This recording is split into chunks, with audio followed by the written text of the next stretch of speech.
Halo, suaranya terdengar jelas?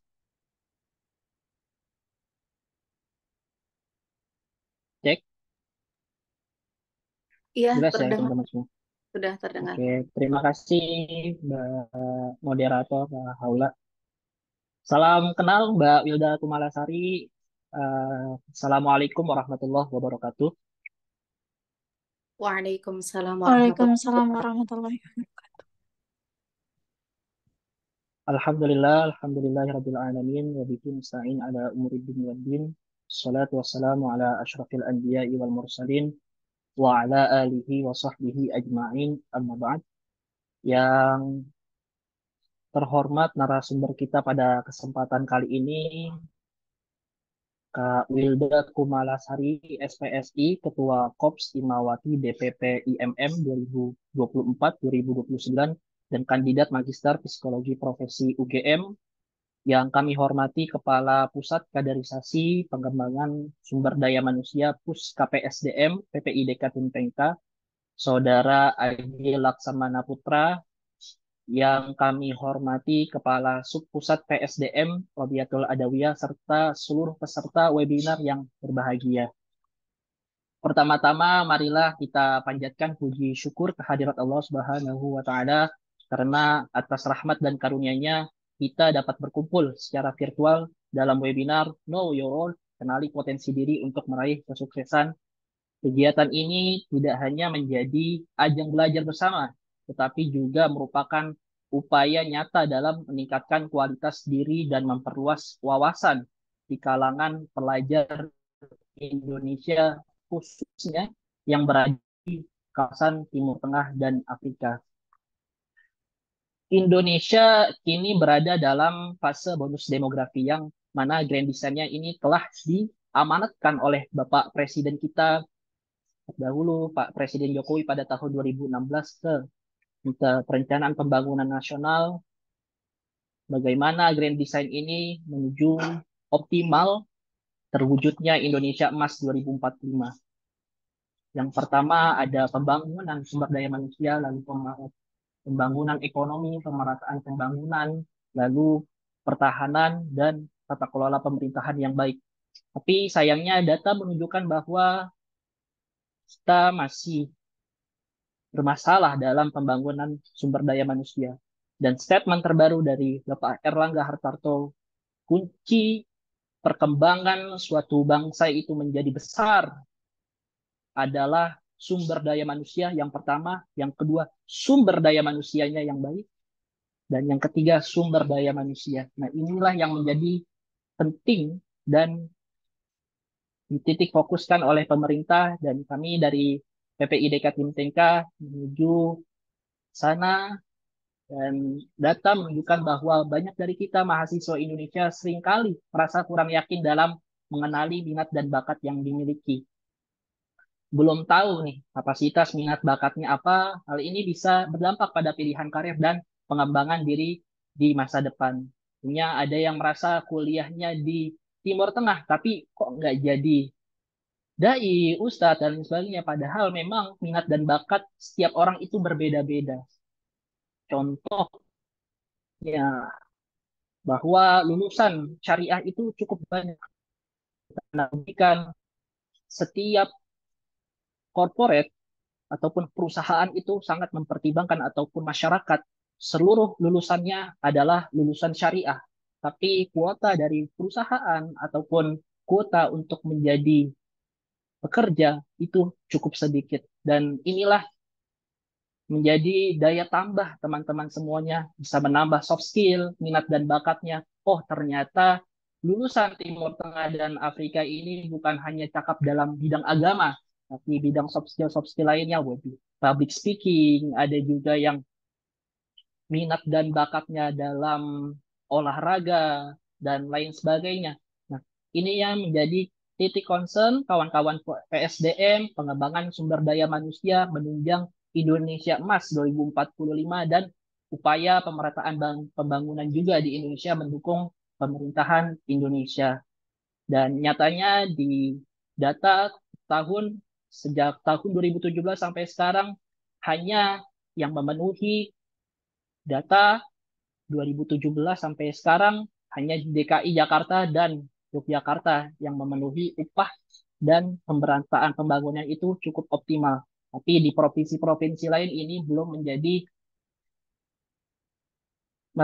merata, dan ini kita upaya ke sana peserta dapat lebih mengenal potensi diri, menemukan apa yang menjadi kekuatan dan minat masing-masing, serta mengembangkan keterampilan yang dibutuhkan untuk meraih kesuksesan.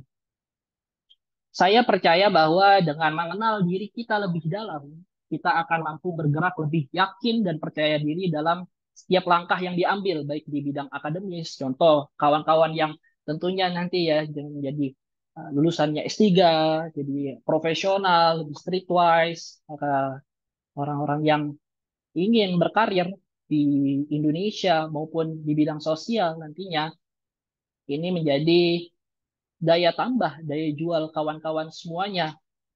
Memang di PPIDK Timika ini kita bukan hanya fokus pada formasi pendidikan. Di PPIDK Timika kita memusatkan 3 kategorisasi program-program kerja yang sebelum menjadi mahasiswa tentunya masyarakat Indonesia harus tahu informasi-informasi pendidikan di luar negeri, informasi pendidikan ke Mesir, Sudan, dan seterusnya. Ini menjadi pengabdian masyarakat tentunya dari kawan-kawan PSDM juga. Dan ketika mahasiswa digembleng, pelajar-pelajar juga mengenali minat dan bakatnya, jangan sampai merasa salah jurusan ataupun bingung setelah lulus ini mau bekerja sebagai apa, ataupun tidak tahu bakat dan minatnya di bidang apa. Setelah lulus, kita mempersiapkan karir dan bisnis teman-teman nih arahnya kemana. Dan ketika menjadi mahasiswa inilah ajang kawan-kawan semuanya untuk lebih optimal, bukan hanya di kampus saja di bidang akademis, tapi di luar non-akademis juga optimal. Terakhir, saya ucapkan terima kasih pada tim Puska PSDM, Mas Agil, dan kawan-kawan PSDM yang dikomandoi Mbak Robiatul Adawiyah, dan kawan-kawan panitia yang telah menginisiasi kegiatan ini, para panitia, serta semua pihak yang telah mendaftarkan diri mendukung terlaksananya acara yang monumental ini. Semoga webinar ini memberikan manfaat besar dan menjadi inspirasi bagi kita semua untuk terus berkembang dan berkontribusi secara positif bagi bangsa dan masyarakat Indonesia secara umumnya, bahkan diaspora kita di luar negeri. Selamat kawan-kawan semua mengikuti webinar, dan semoga hari ini menjadi awal baru pijakan untuk perjalanan pengembangan diri yang lebih baik dan mengenali bakat dan minat kawan-kawan di kemudian hari. Dari saya cukup sekian. Billahi taufik wal hidayah. Wassalamualaikum warahmatullahi wabarakatuh. Waalaikumsalam warahmatullahi Waalaikumsalam warahmatullahi wabarakatuh. Terima kasih banyak atas sambutannya buat koordinator kita semua, sambutan yang sangat bermanfaat ini. Selanjutnya yaitu sambutan dari Ketua Pusat Puska PSDM kepada Mas Agil Laksamana, kami persilahkan. Baik, bismillahirrahmanirrahim. Assalamualaikum warahmatullahi wabarakatuh. Selamat sore waktu Indonesia semua teman-teman. Selamat sore juga waktu Iran. Yang pertama-tama mari kita panjatkan puji syukur kita atas kehadirat Allah Subhanahu wa taala, di mana atas limpahan rahmat dan hidayahnya lah kita masih bisa berkumpul meskipun dalam kegiatan online seperti ini. Yang kedua, salawat serta salam semoga tercurah limpahkan kepada Nabi kita Nabi Muhammad SAW beserta para pengikutnya hingga akhir zaman. Amin rabbal alamin. Yang pertama, yang terhormat koordinator PPIDK 2024-2025 Mas Ahmad Dailam Fadil yang telah membersamai kita, yang telah menyampaikan sambutan yang sangat luar biasa tadi. Terima kasih atas kehadirannya. Yang kedua, tak lupa saya juga mengucapkan yang pertama permohonan maaf ya kepada Mbak Wilda Kumalasari, yang mana harusnya kegiatan hari ini itu dilakukan di pekan kemarin, pekan sebelumnya. Tapi karena ada beberapa kendala, kita harus mundur. Yang kedua, saya ucapkan terima kasih banyak karena sudah bersedia untuk hadir sharing keilmuan pada kami. Jadi di pengembangan sumber daya manusia ini, kita adalah kepusatan yang fokus untuk memfasilitasi mahasiswa Timur Tengah dan Afrika untuk mengembangkan minat dan bakatnya, termasuk di bidang soft skill.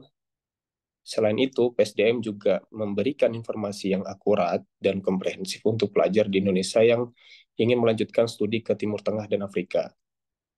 Jadi sebelum teman-teman meningkatkan soft skill-nya, meningkatkan minat dan bakatnya, kami rasa perlu untuk gimana sih caranya agar kita kenalin diri kita dulu, agar kita tahu apa sih minat dan bakat kita. Jadi tidak salah uh, mengembangkan minat, tidak salah mengambil minat. Kita kadang tuh udah punya bakat, tapi kadang kita nggak tahu uh, gimana sih uh, kita tahu bakat kita tuh apa. Nah, makanya dengan acara webinar kali ini, harapannya teman-teman itu bisa kenal dengan dirinya sendiri, bisa bisa tahu minatnya apa, bisa tahu bakatnya apa, dan bisa bisa tahu gimana sih cara untuk mengembangkan minat bakat kita untuk diarahkan ke sesuatu yang lebih bermanfaat. Mungkin itu saja, tidak panjang lebar. Saya ucapkan terima kasih juga untuk teman-teman yang sudah hadir membersamai webinar kita kali ini. Harapannya kita bisa belajar bareng ke depan dan bisa tahu, bisa kenal potensi minat dan bakat kita. Terima kasih. Assalamualaikum warahmatullahi wabarakatuh. Waalaikumsalam warahmatullahi wabarakatuh. Terima kasih banyak atas sambutannya, Mas Agil. Acara selanjutnya itu kita akan memasuki tema kita yang sangat menarik, yaitu Know Your Worth, kenali potensi diri untuk meraih prestasi. Nah, sebelum acaranya ini dimulai, saya akan mempersilahkan acara ini kepada moderator kita semua, yaitu Kak Gina Sausan. Kepadanya kami persilahkan. Halo Kak Gina. Halo, oke. Terima kasih banyak Kak Haula. Masya Allah sekali MC kita pada hari ini.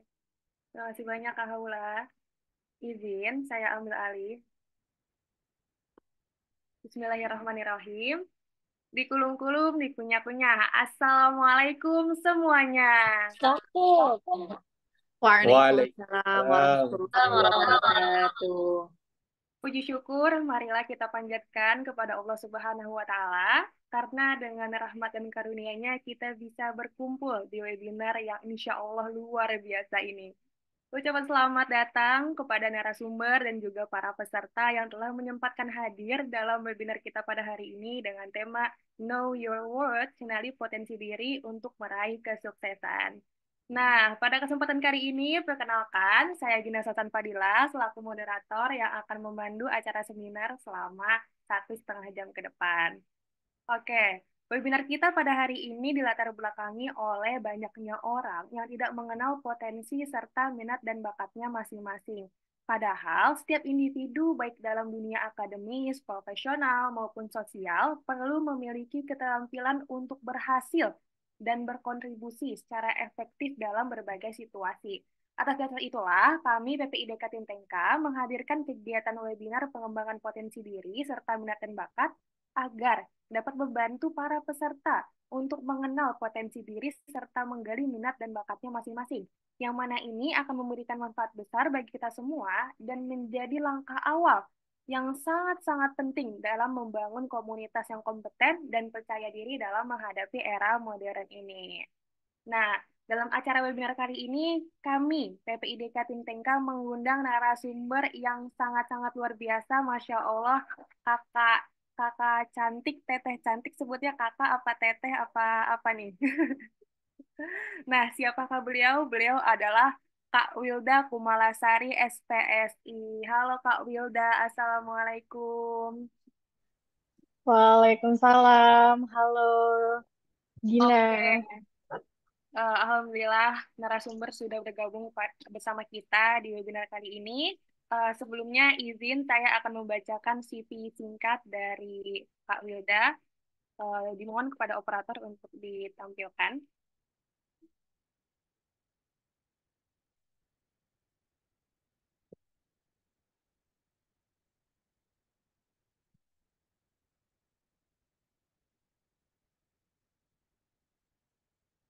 Oke, Kak Wilda Kumalasari SPSI, tinggal di Pondok Belimbing Indah, Blok D2 nomor 30. Wah, boleh banget nih yang mau main, yang mau sharing-sharing sama Kak Wilda, alamatnya udah ada ya. Riwayat pendidikan, langsung saja sarjana psikologi Universitas Muhammadiyah Malang. Magister psikologi profesi Universitas Gajah Mada. Ini ongoing, Masya Allah. Lalu riwayat organisasi dan pekerjaan, trainer di UPT P2 KK UMM 2017 hingga 2019. Tim kreatif Pucuk Merah.id 2020-2021. Peneliti muda RBC Institute. A. Malik Fajar UMM 2021. Ketua Aksi Sosial HNP UGM 2022. Ketua Kors Instruktur DPT IMM Jawa Timur 2022-2024. Ketua Korps Imawati DPP IMM 2024-2026.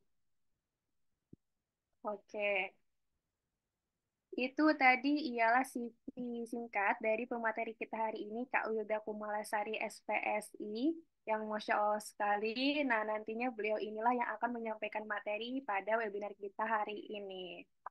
Oke, izin saya akan membacakan beberapa ketentuan untuk para peserta webinar kita.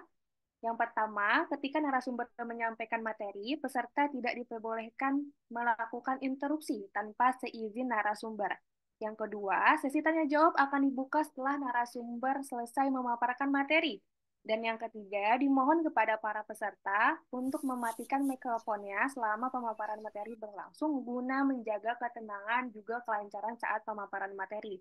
Nah, tadi yang dimatikan cukup mikrofonnya aja ya, teman-teman. Bagi teman-teman yang belum on cam atau yang udah on cam tapi belum masang nih visual backgroundnya, boleh dipasang dulu, terus dibuka kameranya. Oke, izin teman-teman semua, kita sebelum masuk ke acara inti, kita dokumentasi dulu ya. Kepada kakak moderator, mungkin bisa dipandu dokumentasi. Oke, baik. Mungkin teman-teman semua bisa on-cam kali ya, biar nanti ketika dokumentasi enak nih kelihatannya. Terpampang muka teman-teman yang cantik dan ganteng semuanya. Ayo on-cam yuk. Bisa dipasang mungkin virtual background-nya ya.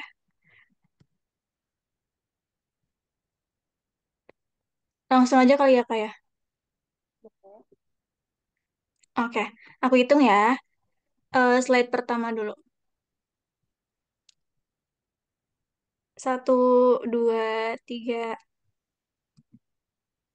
Satu lagi. 1, 2, 3. Oke, slide berikutnya. 1, 2,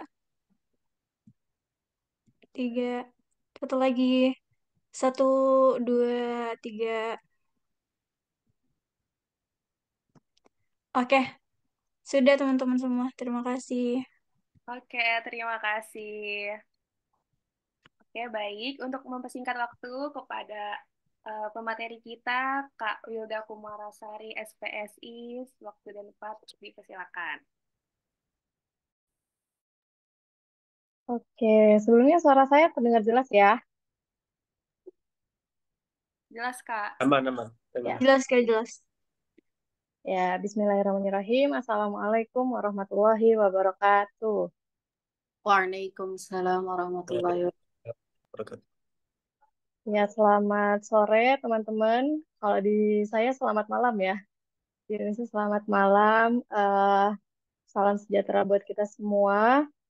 Eh, saya hormati ya. Ini ada Ketua PPI Dunia Kawasan Timur Tengah Afrika, ada Mas Ahmed yang tadi udah sambutan ya. Kayaknya tadi sambutannya cukup menginspirasi dan lengkap ya. Kayaknya udah jadi pengganti pemateri juga deh tadi dari Ketua PPI DK Timur Tengah dan Afrika tadi. Terus kemudian ada Mas Agil, teman cerita saya ya waktu kita sama-sama di DPD di Instruktur Jawa Timur, Mas Agil. Ternyata Mas Agil dimanapun berada tetap aktif banget ya. Salah satunya di menginisiasi juga ya salah satu inisiator webinar yang insya Allah semoga bisa bermanfaat buat kita semua. Terus juga terima kasih ke Mbak Moderator, Mbak Gina. Saya mohon maaf ya kemarin-kemarin kayaknya tuh suka soal respon gitu karena ada beberapa kesibukan beberapa minggu ini. Terus juga ada Mbak MC juga yang sudah membuka acara kita malam hari ini dan juga teman-teman semua peserta webinar yang semoga selalu dalam keadaan sehat dan bahagia sehingga kita bisa lebih optimal mungkin diskusi pada malam hari ini. Nah, eh, tadi udah dikenalin sama moderator ya, mungkin saya juga mau menyapa-nyapa juga. Selamat salam kenal buat semuanya. Nama saya Wilda. Eh, di sini saya senang sekali ya bisa diskusi sama teman-teman. Waktu dihubungin tuh agak gugup juga sih karena wah ini yang ngundang mahasiswa luar negeri nih yang saya kalau kita pikirnya kan mahasiswa luar negeri itu salah satu tandanya adalah dia berani untuk keluar dari zona nyaman kan. Nah jadi teman-teman di sini tuh yang menurut saya orang-orang yang terpilih yang udah cukup satu step lebih oke gitu, lebih hebat gitu ya, mengambil keputusan yang itu pasti nggak nggak main-main gitu. Nah, teman-teman, jadi malam hari ini mungkin kita bisa sharing aja apa yang mau saya sampaikan terkait tentang mengenali potensi diri. Terus mungkin juga nanti saya mau ngasih beberapa tips ya yang saya pahami yang itu bisa menunjang kita untuk bisa mengeksplor dan meraih kesuksesan sesuai dengan tema kita malam hari ini. Nah, tapi sebelum itu biar lebih santai, yang di sini saya punya games ya. Games mungkin izin share screen. Bentar.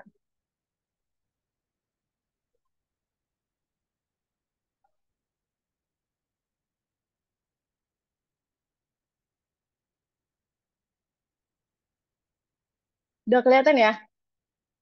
Mungkin Mas Agil pernah ya ikut Sudah, game Kak. saya ini namanya Hangman. Nah, jadi di games kali ini, ini games yang sering saya sampaikan sih kalau misalnya Zoom online karena kayaknya lebih praktis gitu. Nah, jadi di games ini teman-teman silahkan memilih kira-kira kata apa sih yang ada di kotak kosong ini ya. Ini bukan kotak kosong ya, ada titik-titik, ada 1, 2, 3, 4, 5, 6, 7, ada 7 huruf, yang itu adalah kata yang berhubungan sama webinar kita.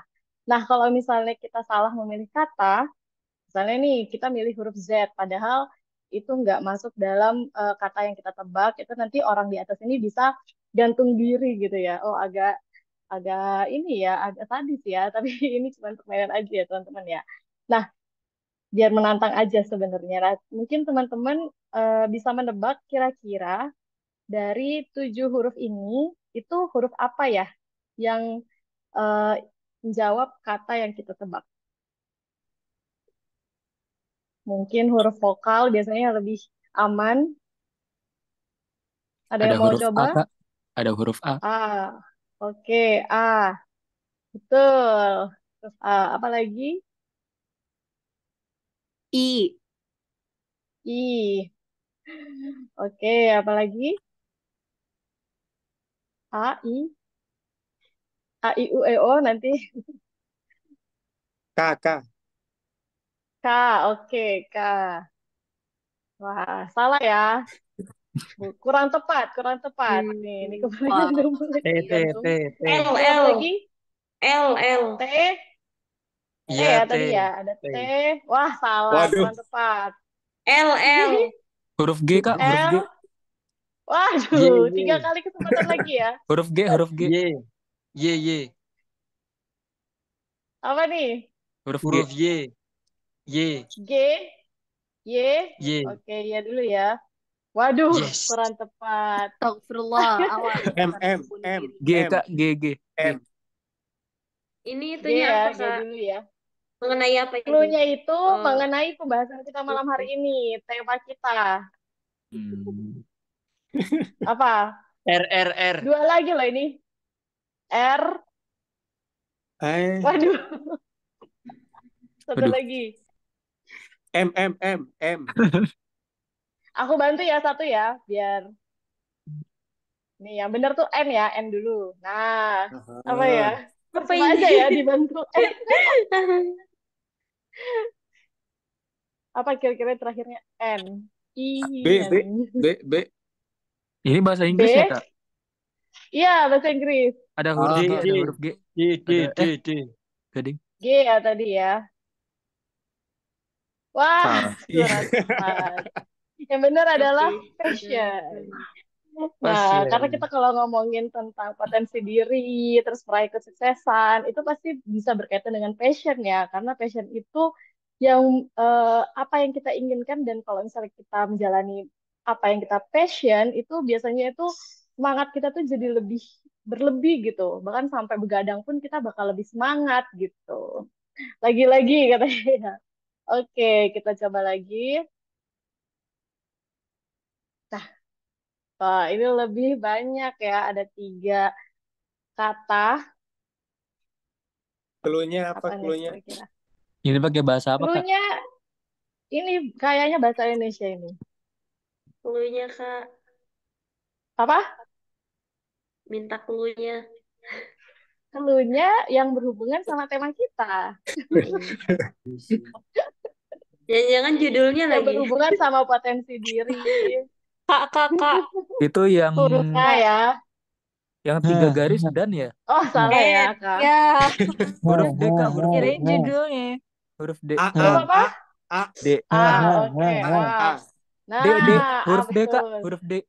D ya. Wah, betul. Minat dan bakat. N. N. N. Amannya N ya, dan Iya. I. I. Salah. Waduh, kurang. Saya juga lupa sih apa ya. K. Apa, K. K udah, Itu Kak. kenali. Oh, K udah. B. S. S. Iya. B, Apa nih? Kak. B. B. Hmm. Oke. Apa ya ini ya? Belajar ya? Bukan. Iya, belajar. Belajar.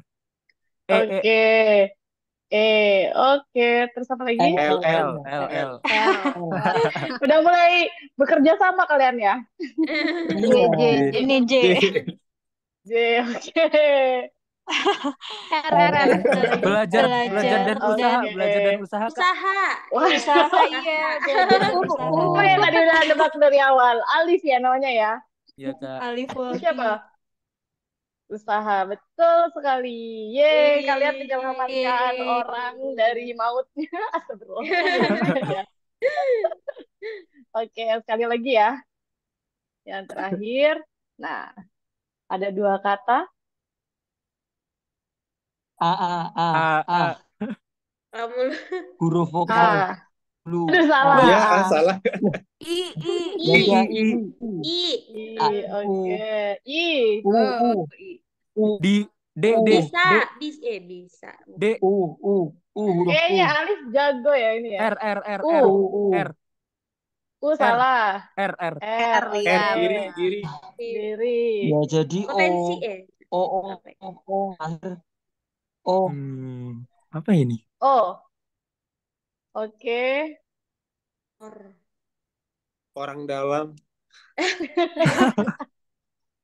Waduh. Operator diri.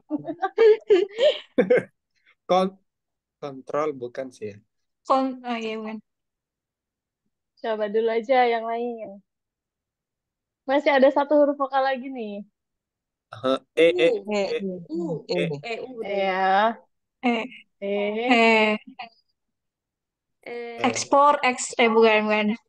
Explore, bukan. Explore, iya, Explore diri. Oh iya. Oke. S. Terus apa lagi? P L. L. Wah, Nah, seneng dianya. semakin jago ya kalian ya. Oke, itu ya teman-teman. Tadi ada explore diri karena emang kita kalau mengenai potensi harus explore diri ya. Nah, itu selengkapnya mungkin saya sampaikan lewat PPT ya. Ini saya stop share. Panitia, jadi ada yang bisa bantu share screen PPT saya? Bisa Kak aku. Oke, Mau langsung di-share aja Kak? boleh. Oke, siap. Oke, selamat ya teman-teman ya. Kalau yang awal tadi baru adaptasi, ternyata dua game yang lain kalian bisa tebak ya. Nah, ini dia.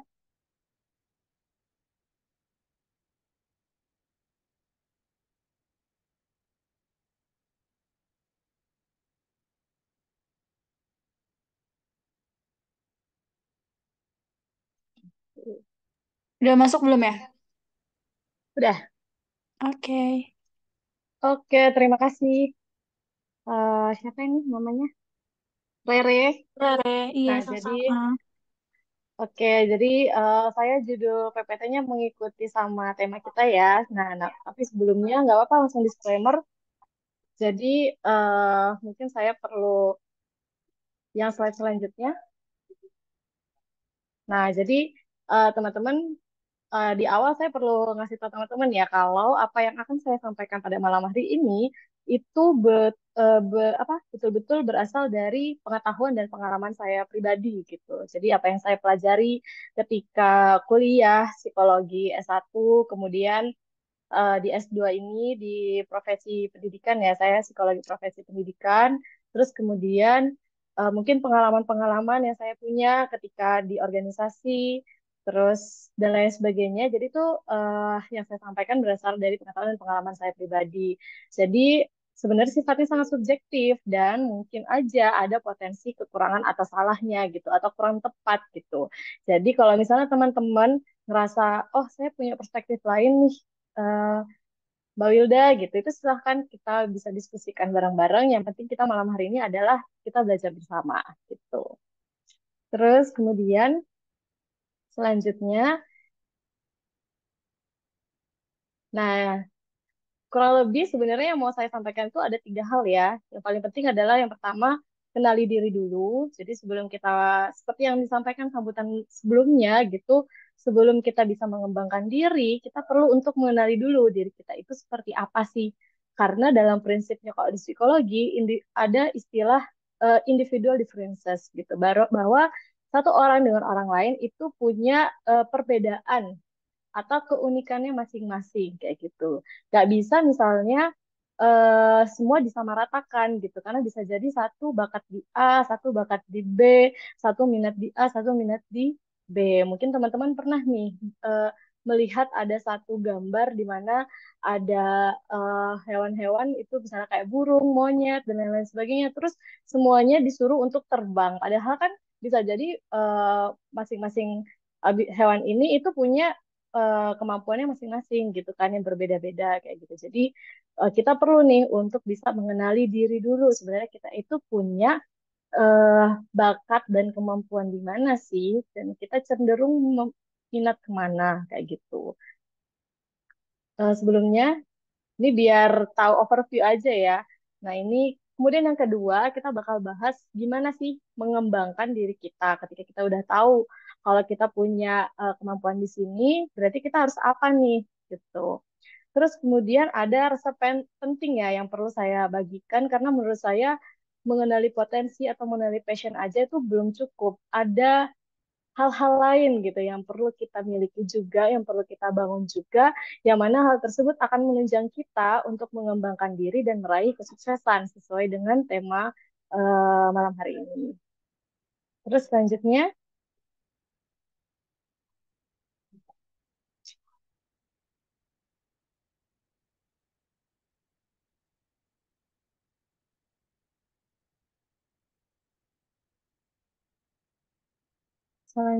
kita bahas tentang mengenali diri. Selanjutnya,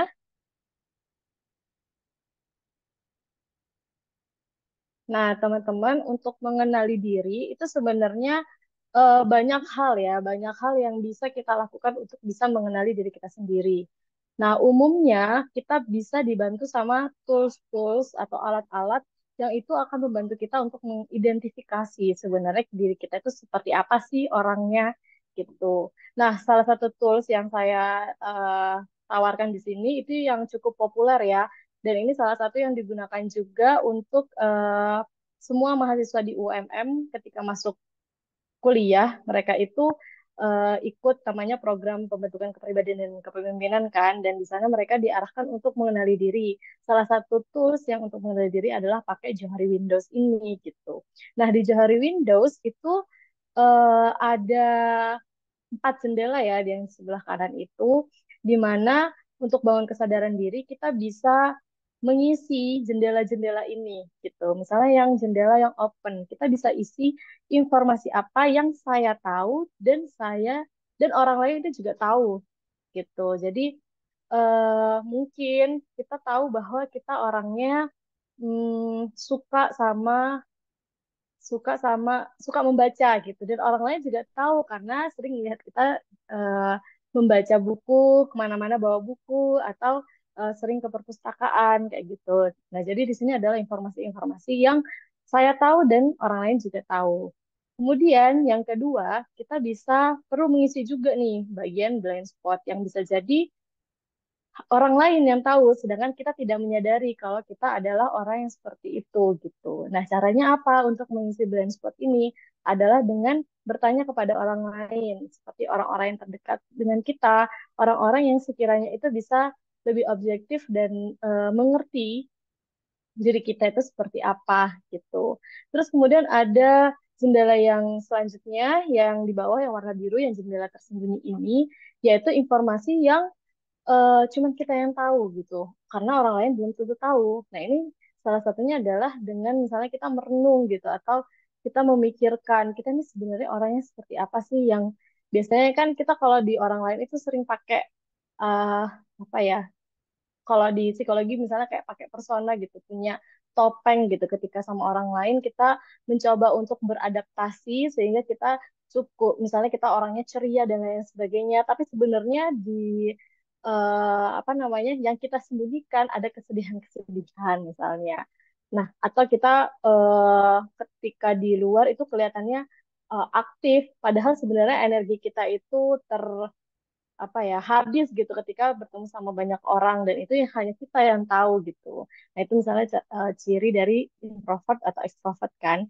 Nah, jadi yang hidden ini atau yang tersembunyi ini adalah informasi yang cuman kita yang tahu. Nah, biasanya cara mencari tahunya adalah kita coba merenung ya, atau bahasa Islamnya biasanya kayak bermuhasabah gitu. Sebenarnya aku orangnya yang kayak gimana sih? Aku bener Kak orang yang kayak gini gitu.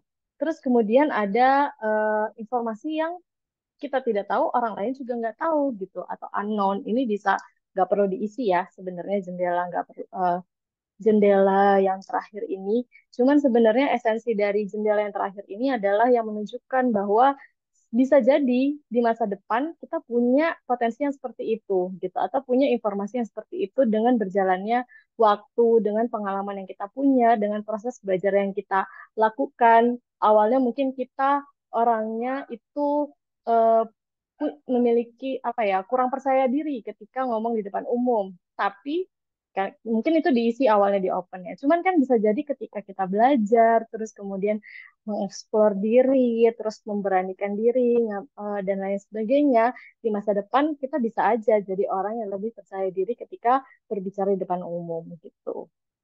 Nah, terus untuk mengisi Johari Windows itu kita bisa memulainya dengan menjawab pertanyaan-pertanyaan. Misalnya, selama ini apa sih aktivitas yang aku ngerasa produktif banget gitu. Misalnya teman-teman bisa memikirkan, dulu waktu SMA aku lebih banyak aktif di mana ya? Atau dulu waktu dulu itu waktu kuliah aku pernah ngambil pilihan-pilihan apa sih, kenapa aku lebih cenderung ngambil pilihan A dibanding pilihan B kayak gitu. Misalnya ya, kalau misalnya dari saya sendiri, saya itu dari SMP itu udah ikut organisasi gitu. SMP organisasi, SMA ada OSIS, terus IPM ya. Kalau di Muhammadiyah IPM, terus IMM lah. Ternyata saya kayaknya emang punya passion yang cukup dominan gitu di organisasi. Karena dari SMP waktu ngelihat dari riwayat, oh ternyata cukup passion gitu untuk menjalani aktivitas organisasi gitu. Terus kemudian saya juga tertarik sama pendidikan gitu. Karena ketika di organisasi saya akan ngambil konteks bidang yang itu berkaitan sama pengembangan diri kayak gitu. Kemudian yang ada versi kayak guru-guru, misalnya di IMM kan ada instruktur, kalau di IPM jadi fasilitator kayak gitu. Nah, kok saya cenderung ngambil bidang itu ya? Oh, apakah saya memang passion di bidang pendidikan ya?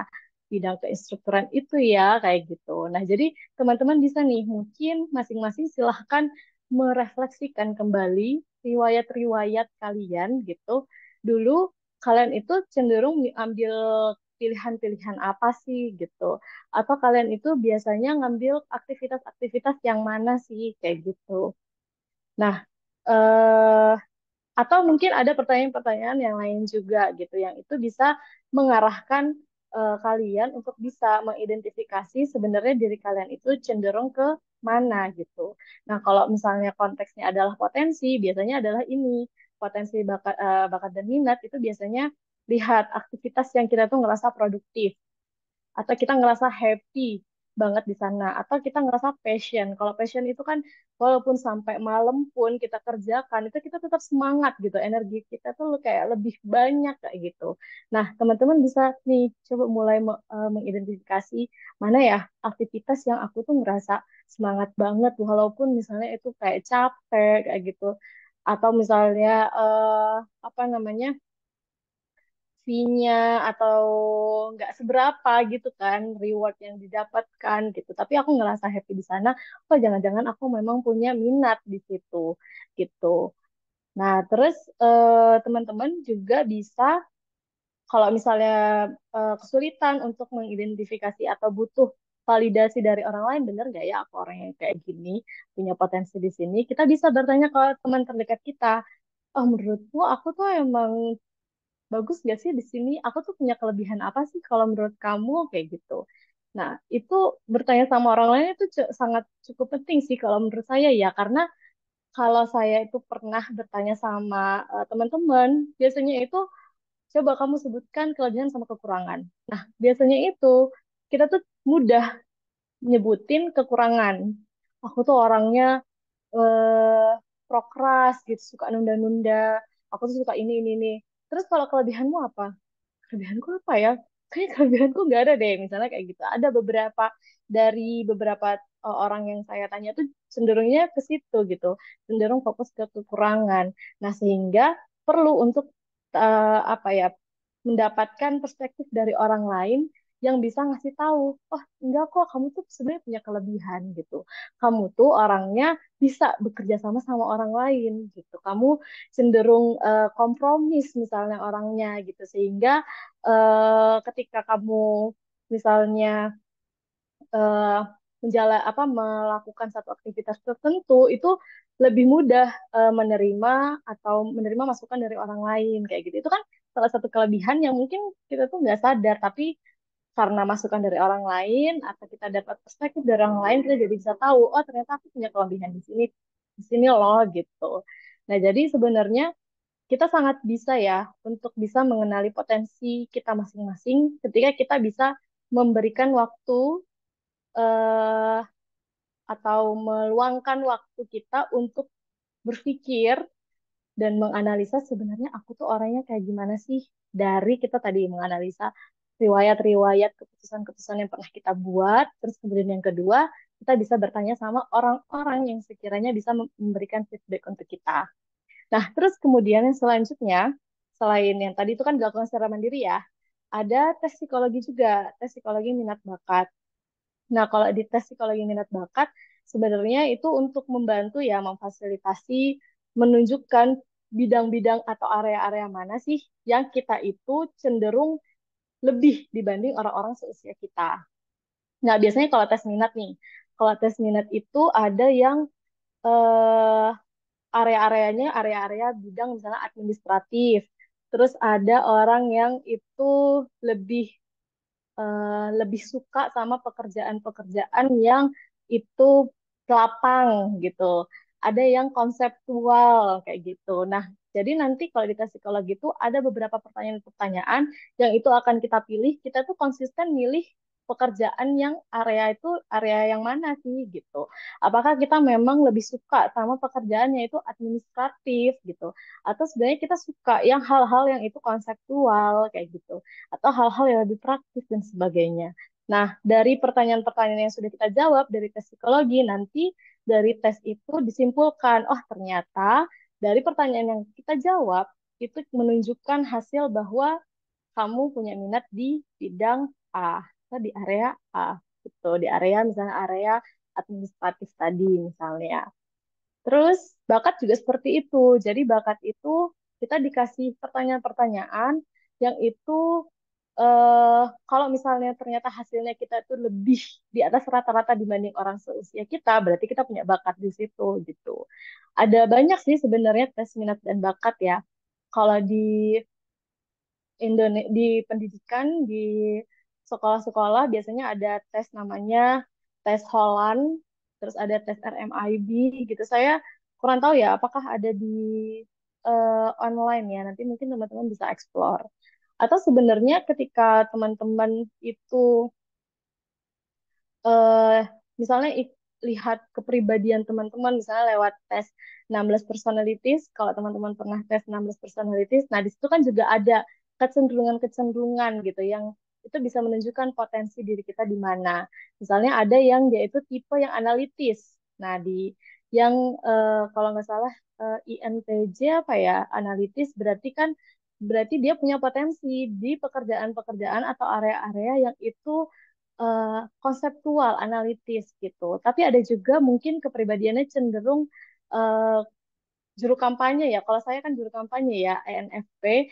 Nah, itu berarti saya mungkin punya kemampuan untuk bisa berkolaborasi dengan orang lain atau misalnya ikut kegiatan-kegiatan yang itu melibatkan banyak orang kayak gitu. Nah, itu kan potensi juga sebenarnya. Jadi teman-teman mungkin bisa coba ya yang 16 personalities itu walaupun sebenarnya satu tes psikologi itu nggak bisa kita percaya cuma satu tes aja ya. Perlu ada tambahan tes-tes yang lainnya. Makanya kalau dari saya merekomendasikan selain kita coba dari tes psikologi, kita juga perlu nih ngisi misalnya kayak pakai Johari Windows ini gitu. Nah, mungkin eh kenali diri sampai sini ya. Kalau ada yang ditanyakan nanti kita bisa diskusikan lagi. Mungkin selanjutnya.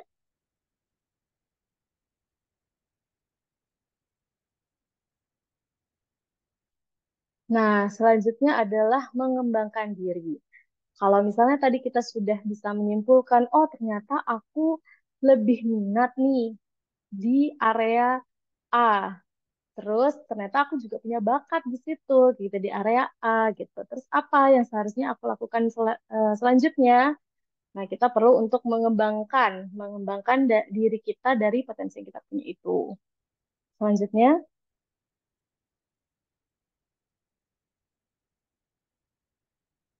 nah, yang pertama itu kita untuk mengembangkan diri memang perlu explore ya.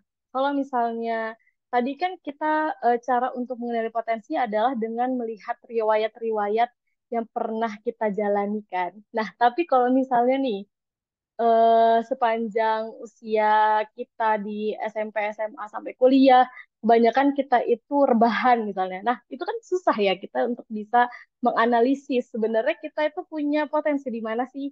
Masuk berat, apakah potensi kita adalah rebahan gitu kan? Nah, kalau rebahan kan itu cukup apa ya untuk mencapai kesuksesan kan kalau rebahan kayaknya kurang relate ya apa ya cukup menghambat kayak gitu karena kalau kesuksesan kayaknya kita harus produktif gitu.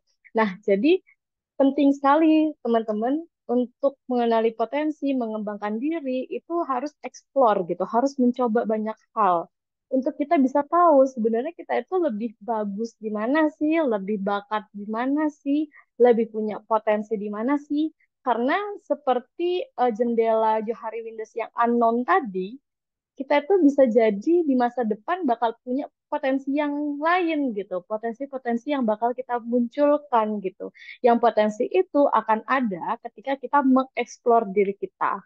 Cara mengeksplor tuh banyak banget ya teman-teman. Misalnya kayak kita belajar nulis, ikut kelas-kelas pengembangan diri, biasanya kelas-kelas pengembangan diri atau kepemimpinan, misalnya kelas-kelas public speaking, kelas-kelas bernegosiasi sama orang lain itu gimana sih gitu. Atau kelas-kelas yang lain ya, yang itu misalnya kalau di zaman sekarang ada content creator ya, content creator atau apapun lah, yang itu sekiranya bisa apa namanya kita bisa explore gitu sehingga kita bisa menguasai bidang tersebut gitu. Mungkin kalau awalnya kita mengenali oh kayaknya nih aku tuh punya potensi di bagian eh, konseptor nih, analitis misalnya nih, bagi di bidang analitis nih. Nah, cuman kayaknya belum maksimal potensi analitisku ini gitu. Mungkin aku bisa explore lagi, kembangkan lagi dengan belajar nulis. Kalau belajar nulis kan kita bisa lebih analitis dalam membaca satu fenomena tertentu, kemudian kita elaborasi, kasih pendapat dan lain sebagainya, kayak gitu sehingga bisa dalam bentuk tulisan dan bisa dibaca sama orang lain, misalnya kayak gitu. Jadi kita perlu banget nih mencoba banyak hal, mengeksplor diri. Apalagi kita yang masih muda ini ya, masih muda ini ada banyak kesempatan-kesempatan yang bisa kita lakukan untuk bisa eksplor diri ini sehingga bisa jadi kita awalnya cuma punya potensi satu dua, di masa depan kita punya potensi lebih kayak gitu. Dan mungkin kita juga bakal lebih menemukan, oh ternyata aku lebih passionnya tuh di sini ya, ketika kita sudah mencoba banyak hal tadi gitu. Terus selanjutnya,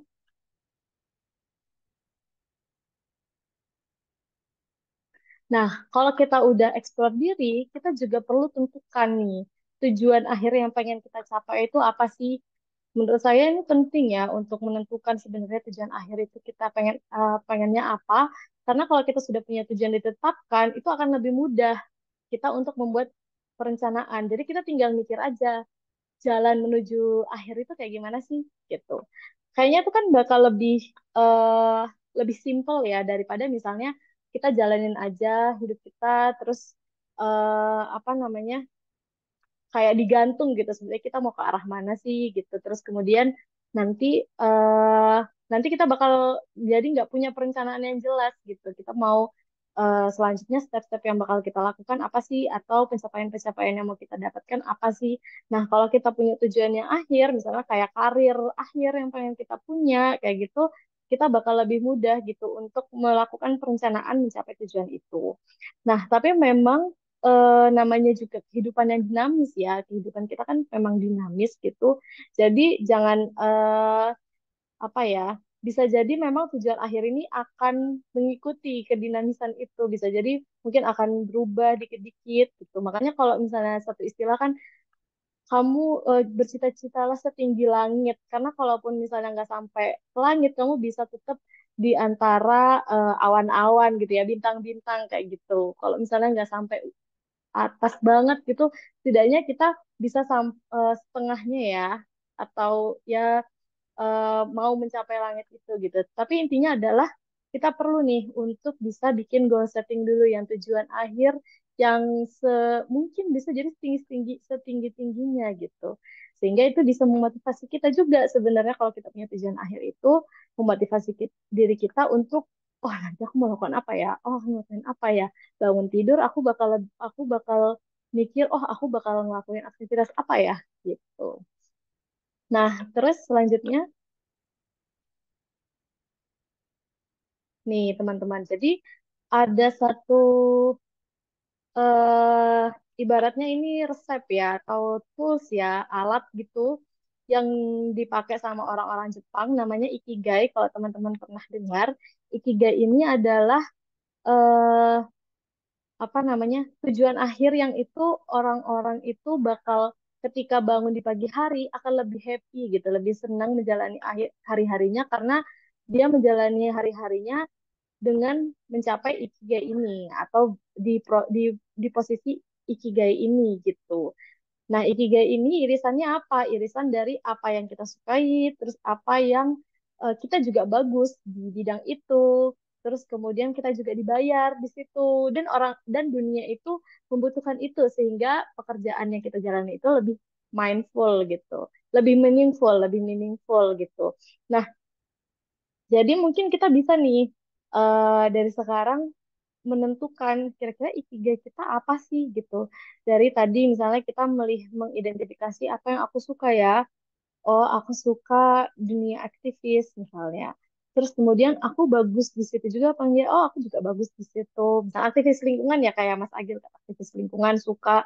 Terus kemudian Mas Agil juga cukup menguasai gitu, dan punya pengalaman di sana. Terus mungkin Mas Agil kerja di apa namanya, NGO lingkungan, dan itu dibayar. Terus kemudian pekerjaan-pekerjaan Mas Agil di mana melakukan advokasi dan lain-lain itu kan dibutuhkan oleh dunia. Nah, mungkin itu jadi ikigainya Mas Agil, sehingga ketika bangun tidur, ketika Mas Agil sudah punya ikigai ini, jadi lebih happy gitu dalam menjalani kehidupan menjalani aktivitas sehari-hari kayak gitu. Nah, jadi teman-teman mungkin kita bisa nih untuk menentukan tujuan akhir, kita bisa pakai panduan ikigai ini, sehingga ketika kita bikin tujuan akhir itu memang kita juga happy untuk mencapai itu gitu, karena tujuan akhir ini berdasarkan apa yang kita sukai, kita juga bagus di sana, terus kemudian kita dibayar juga karena realistis ya, terus kemudian kita dunia juga butuh ini gitu kan, jadi lebih bermakna gitu. Terus kemudian selanjutnya, nah kalau kita sudah tentukan tujuan akhir kita itu apa, kita bisa bikin goal setting ya, atau perencanaan dalam mencapai tujuan. Misalnya, yang pertama tadi kita tentukan dulu tujuan kita apa, yang akan memotivasi kita dalam menjalani aktivitas sehari-hari. Kemudian kita bikin SMART ya. SMART ini kan ada singkatannya. Jadi lebih spesifik, mungkin tujuannya itu harus spesifik, terus terukur, terus bisa tercapai ya, achievable, terus kemudian relevan juga, dan ada timeline-nya ya, time bound-nya gitu. Terus kita bisa turunkan, mungkin nanti untuk mencapai tujuan akhir ini, apa ya step-step yang bisa saya lakukan gitu. Terus kemudian kita melakukan action untuk dari plan yang sudah kita buat. Terus kemudian di accountable ini kita minta orang lain untuk bisa memonitoring kita gitu, bahwa kita udah sesuai sama, udah menjalani perencanaan yang kita buat atau enggak. Dan mungkin kita juga merefleksikan, karena kan manusiawi ya, kalau misalnya ternyata ada beberapa goals yang perlu dievaluasi, perlu direfleksikan gitu. Ini udah cocok apa enggak sih sama aku? Udah sesuai sama passionku apa enggak ya? Udah cocok sama ikigaiku apa enggak ya? Kayak gitu. Atau ada hal-hal lain yang bisa aku tingkatin dalam ketika aku udah udah melakukan action-action tertentu gitu. Terus selanjutnya,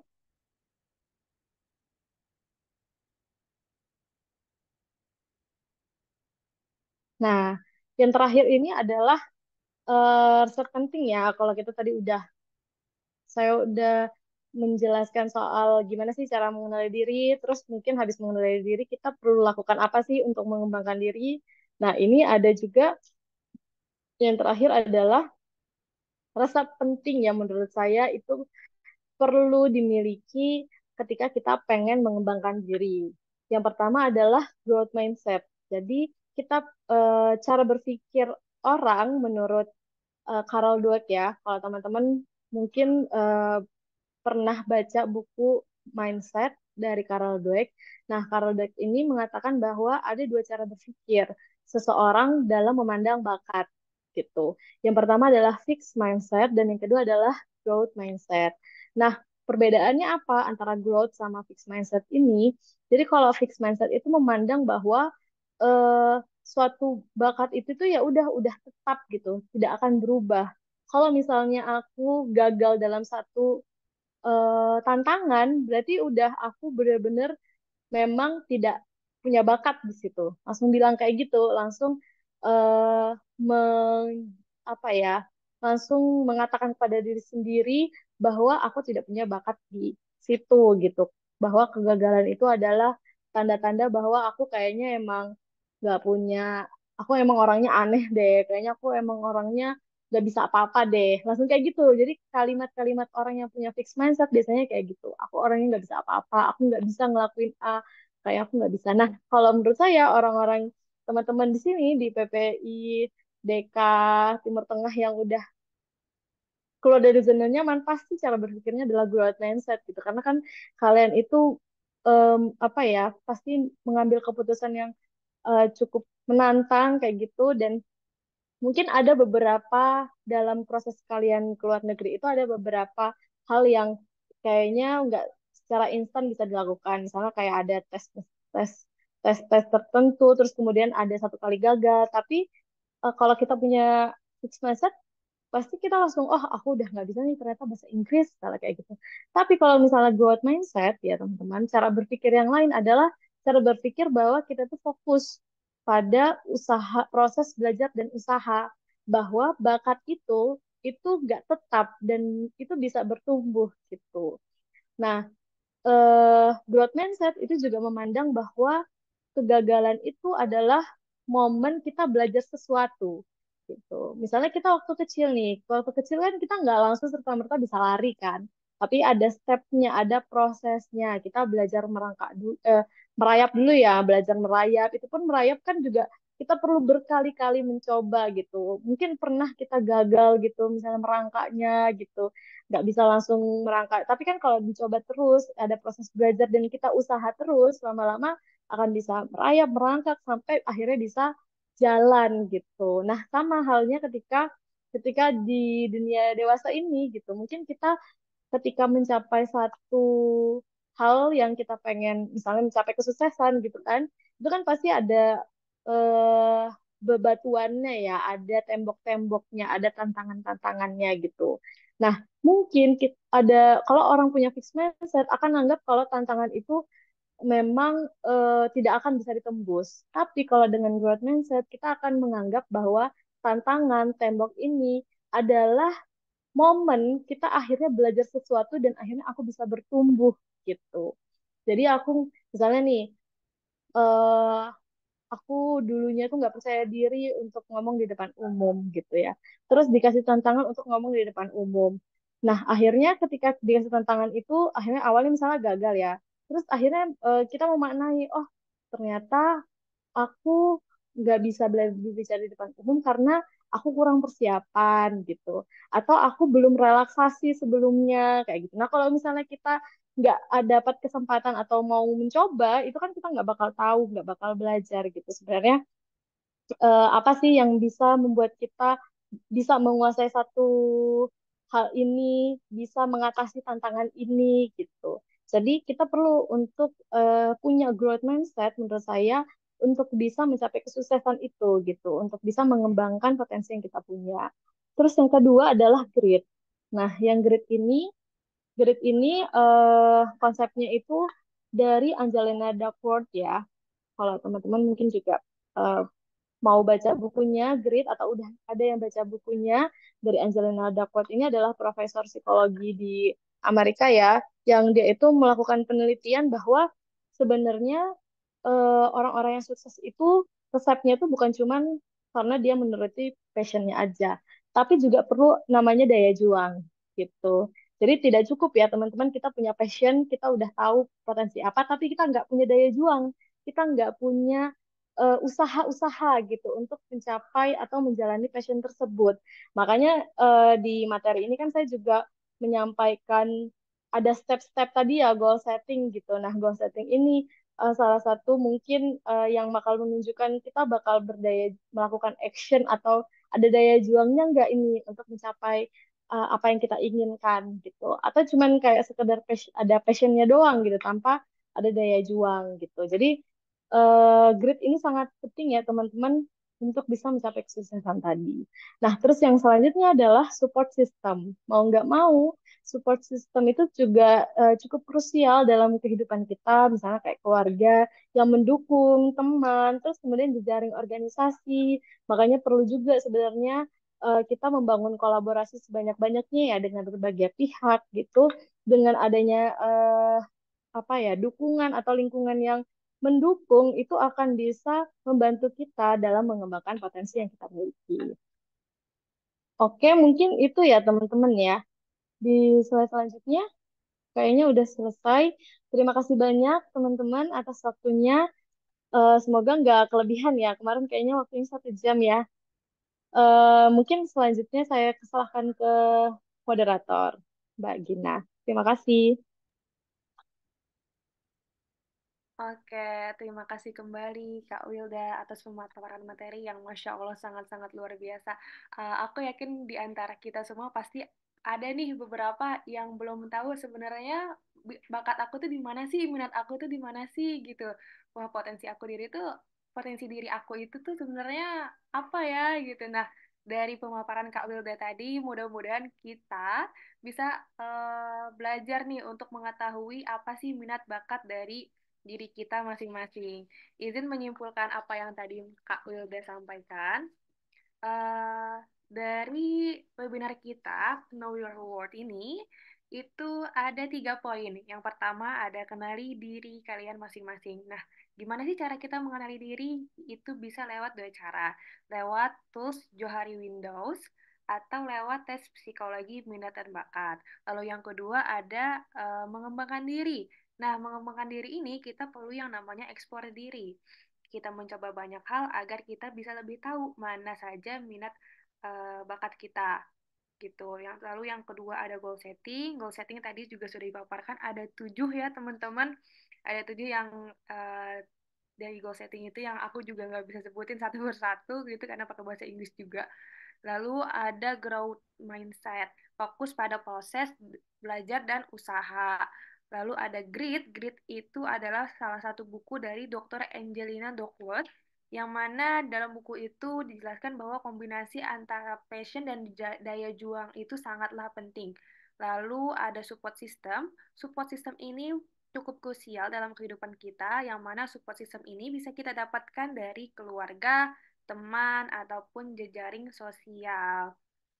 Nah, eh, izin menginformasikan kepada teman-teman peserta semua, khususnya teman-teman dari mahasiswa Timur Tengah dan Afrika, bahwasannya kami PPIDK Tim Tengka mengundang teman-teman semua untuk berpartisipasi dalam mengisi survei analisa minat dan bakat yang akan kami sebar melalui grup WhatsApp setelah webinar ini berlangsung tentunya. Oke, itu tadi kita sudah melihat dan mendengarkan pemaparan materi dari narasumber kita hari ini, Kak Wilda Kumarasari. Juga tadi beberapa kesimpulan yang saya sampaikan secara singkat. Lalu untuk memperjelas pemahaman materi kita hari ini, kami mengundang para peserta yang ingin bertanya kepada Kak Wilda. Boleh silakan angkat tangan. Yang mau bertanya boleh raise hand.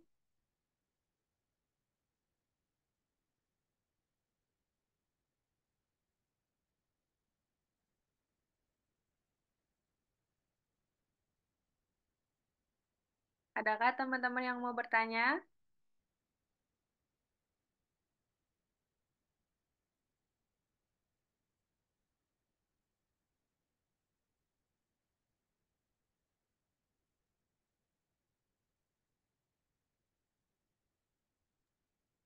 Boleh aku dulu.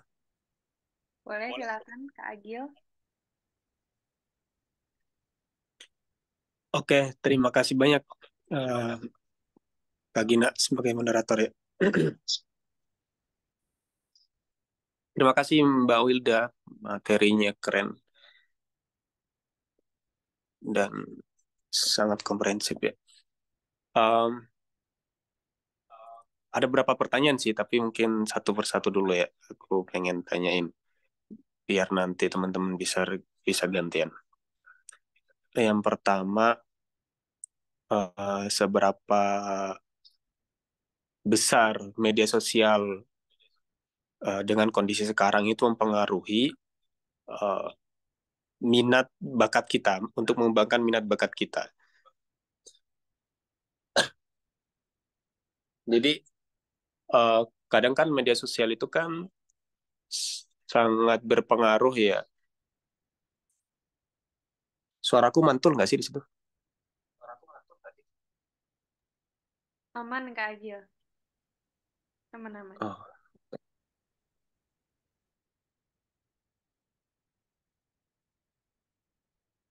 Ya, jadi kadang kan media sosial itu kan dengan kondisi yang sekarang itu kan mempengaruhi banget ya. Bagaimana kita melihat gitu, melihat diri sendiri dan kenal minat dan bakat kita. Nah, aku pengen tanya ke Mbak Wilda sih. Gimana sih Mbak Wilda itu dengan kondisi media sosial sekarang, seberapa berpengaruh media sosial dalam hidup Mbak Wilda dalam hal ini untuk kenal diri sendiri, untuk apa namanya, untuk paham minat dan bakatnya Mbak Wilda sendiri. Karena kan biasanya media sosial tuh apa ya, kita udah tahu nih, kita udah tahu minat bakat kita ya, atau mungkin kita masih nyari-nyari lah, masih ngeraba-ngeraba minat dan bakat kita. Dan kita lihat apa namanya, buka buka Instagram, scroll scroll gitu, atau TikTok lah ya, terus nemu berapa konten, oh ini kayaknya nih minatku di sini deh gitu. Tapi pas ngeliat konten lain tuh, oh enggak juga ya, kayaknya aku juga minatnya di sini gitu loh. Nah itu juga juga terjadi nggak sih di Mbak Wilda? Terus gimana, Mbak? Seberapa besar media sosial itu mempengaruhi kita untuk lebih kenal pada diri kita gitu?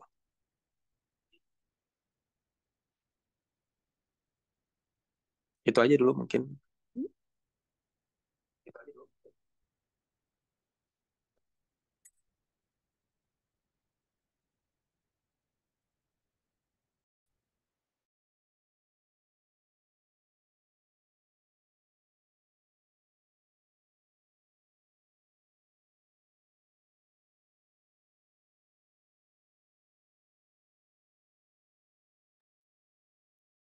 Ini langsung dijawab apa gimana ya?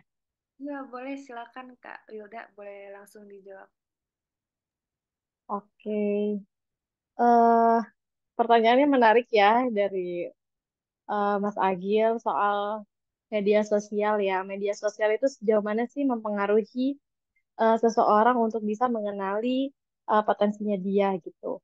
Nah, kalau menurut saya ini perspektif misalnya HRD dulu ya, bukan di konteks mengenali potensi. Jadi biasanya HRD itu kalau di zaman sekarang, kalau mau lihat calon pelamarnya itu orangnya seperti apa, biasanya tuh lihat dari media sosial gitu. Jadi orangnya kayak gimana sih? Nah, biasanya media sosial itu bisa menggambarkan gitu. Orangnya itu adalah orang yang seperti apa dari postingan-postingannya dia gitu. Misalnya dia orangnya yang kayak estetik-estetik gitu ya dari Instagramnya. Oh, berarti mungkin kelihatan dia cenderung eh apa ya? Suka sama yang keindahan-keindahan misalnya kayak gitu. Minat sama hal-hal yang estetik kan kayak pasti kan dia ngatur saturasinya lah, apanya lah kayak gitu kan. Dan mungkin dia nggak suka hal-hal yang random dan lain-lain sebagainya. Jadi cukup berhati-hati untuk posting sesuatu gitu. Atau sebaliknya, misalnya ada yang di media sosialnya itu apa namanya suka komen-komen yang negatif misalnya, oh berarti orangnya seperti ini nih kayak gitu. Jadi kan bisa kita tuh bisa sangat bisa gitu untuk bisa menilai orang lain dari media sosial yang bisa kita amati gitu. Misalnya Mas Agil orang kayak gimana? Ah, kita cek aja nih Instagramnya Mas Agil kayak gimana ya dari foto profilnya, dari postingan-postingannya, dari caption-captionnya, apa puitis-puitis gitu ya. Nah, eh jadi kalau dari situ berarti kan kita bisa tahu ya kalau misalnya media sosial itu bisa menggambarkan diri seseorang.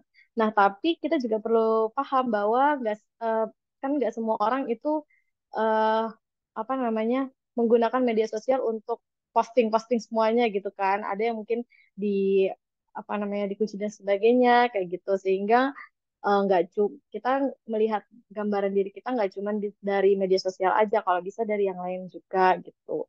Nah, menurut saya media sosial ini ada plus minusnya ya dalam mengenali potensi diri. Kalau plusnya adalah media sosial ini bisa jadi alat kita untuk bisa explore gitu. Explore karena kita jadi bisa punya banyak referensi ya kan. Kita tinggal ketik aja apa yang kita kayaknya sukai kayaknya aku suka deh sama yang pendidikan-pendidikan. Iya nggak ya? Aku coba ketik, terus akhirnya aku lihat ternyata aku enjoy nih ikut dengar ini, melihat konten-konten kayak gini gitu. Terus kemudian mungkin kita juga atau kita mau coba yang lain kayak gitu. Jadi media sosial ini lebih kayak alat ya atau wadah untuk bisa mengeksplor menurut saya ya untuk bisa mengeksplor sebenarnya kita itu suka yang mana sih gitu. Karena kalau misalnya kita kan sebelum bisa mengenali menurut saya ya kita tuh bisa mengenali potensi kita kalau kita juga terus mengeksplor, terus mencoba banyak hal gitu, terus mencari tahu kayak gitu. Sebenarnya kita punya potensi di mana. Nah, media sosial itu punya kelebihan di sana gitu karena adanya akses kemudahan dengan berbagai informasi dan konten-konten yang tersebar di media sosial itu akan memudahkan kita untuk bisa mencari tahu sebenarnya kita punya minat dan potensi di mana sih gitu. Tapi sebenarnya media sosialnya juga punya minusnya juga kalau menurut saya karena kita akan terjebak di algoritma ya kan? Karena media sosial ini kan ada algoritmanya yang kita tuh seakan-akan terus diarahkan untuk misalnya nonton yang eh, kurang produktif yang itu malah jadinya membuat kita mungkin lebih oh aku punya lebih apa ya lebih suka rebahan jadinya kan mungkin ya lebih suka rebahan atau ngeklik konten-konten yang itu wasting time misalnya kayak gitu. Nah, algoritma itu yang kita perlu hati-hati dalam bermedia sosial ketika kita pengen mengenali potensi dan eksplor diri gitu. Karena jangan sampai kita akhirnya jadi ibaratnya bukan budak budak media sosial ya mungkin ya atau yang kita itu jadi diatur-atur sama media sosial gitu. Jadi kan sebenarnya kita bisa berdaya secara sendiri, kita bisa mengenali, kita bisa menentukan juga gitu kalau menurut saya jadi media sosial ini kita perlu perlu dengan bijak gitu. Kita mungkin bisa manfaatkan untuk mengeksplor diri, tapi hati-hati gitu. Jangan sampai kita menghabiskan banyak waktu hanya untuk bermedia sosial gitu. Gitu sih kalau menurut saya, Gil. Semoga bisa menjawab. Oke, terima kasih Kak Wilda atas jawabannya. Dari teman-teman yang lain mungkin ada yang mau bertanya. Aku mau bertanya, Kak. Oke, silakan Kak Haula.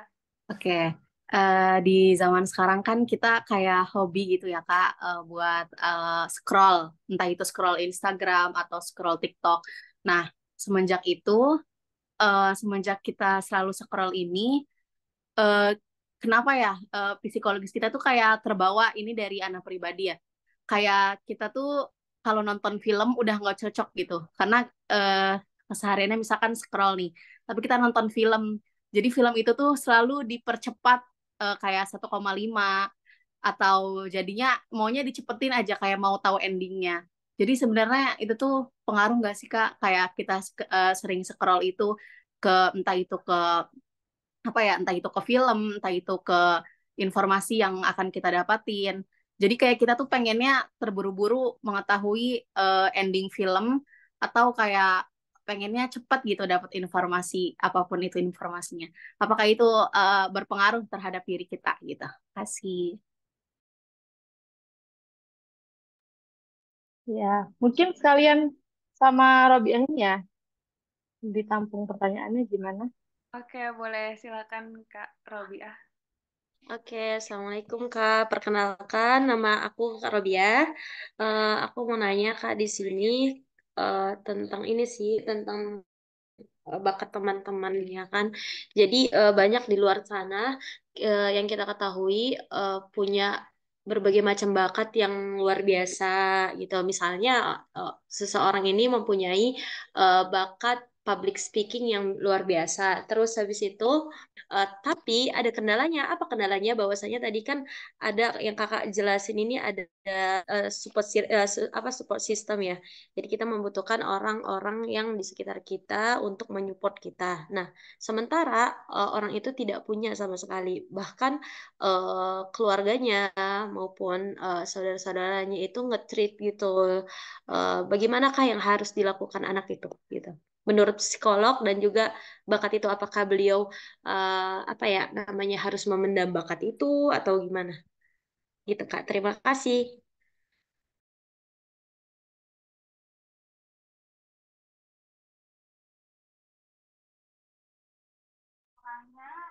Oke, baik Kak Wilda, mau dijawab terlebih dahulu atau kalau ada teman-teman yang mau nanya atau mau ditanyakan dulu?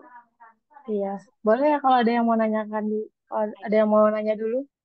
Boleh teman-teman yang mempunyai pertanyaan, apakah ada pertanyaan lagi? Kalau nggak ada, mungkin boleh Aku dijawab. ada sih, dua lagi pertanyaan. Aduh, dua lagi. Gimana nih Kak Wilda? Mau jawab dua pertanyaan dari Kak Robiah dan Kak Hula atau Kak Agil? Kak Agil masih ada dua pertanyaan lagi nih. Boleh, tapi nanti pertanyaan Haula Agil yang jawab ya. Sama dia. Enggak, kok, enggak. Boleh, boleh, boleh.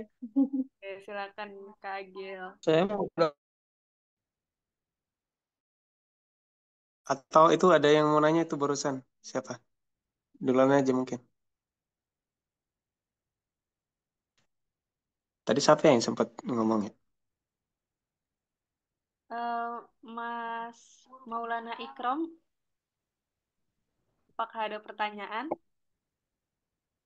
Boleh on mic.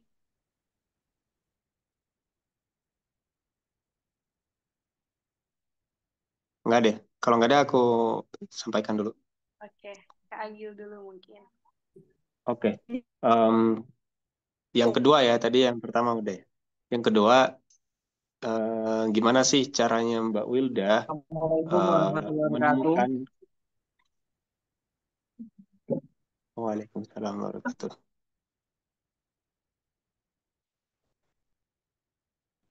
Siapa barusan yang ngomong?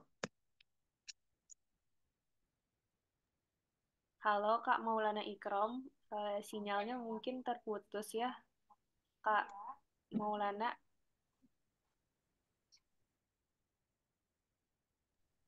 Oke, mungkin bisa Oke, dilanjut aku lanjutin ya. ya. Ya, gimana sih caranya Mbak Wilda menemukan keseimbangan gitu antara mengikuti tren media sosial sekarang ya, eh, baik di media sosial ataupun di kehidupan nyata, dan atau tetap setia pada minat dan bakat pribadinya Mbak Wilda. Jadi Mbak Wilda misalkan nih udah punya minat dan bakat sendiri gitu, tapi kadang kan kita kan apalagi kondisi sekarang ya, tren itu kan sering muncul tuh.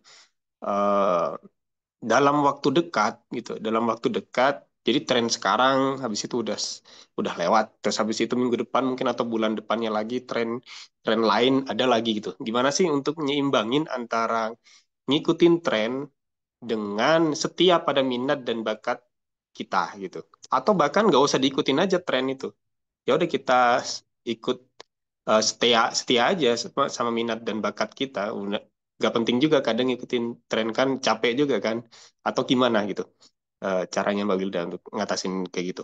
Terus yang ketiga, yang terakhir, tantangan terbesar apa sih yang Mbak Wilda hadapi selama dalam hal mengenali dan mengembangkan minat dan bakatnya Mbak Wilda sendiri. Terus gimana sih cara kita untuk menghadapi tantangan itu? Itu. Terima kasih. Oke, terima kasih Kak Agil. Mungkin tadi ada Mas Maulana Ikrom, apakah sudah tersambung kembali? Halo, Kak Maulana Ikrom. Lift kayaknya nggak ada di sini. Oke. Teman-teman yang lain ada yang punya pertanyaan? Oke, aku hitung sampai 5 ya. Satu, dua, tiga, empat. Oke, ada Najmi Al-Munawar. Silahkan. Boleh on mic-nya, Kak? Boleh diperkenalkan juga namanya kepada Kak Wilda. Silahkan.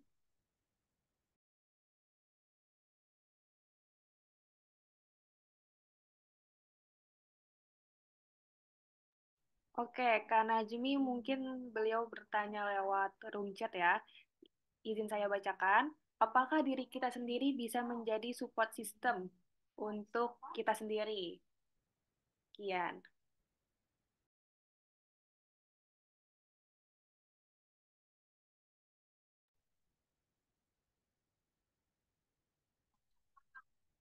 Oke, nggak apa-apa. Kak Wilda boleh dijawab mungkin dari beberapa pertanyaan yang sudah ditampung. Silakan.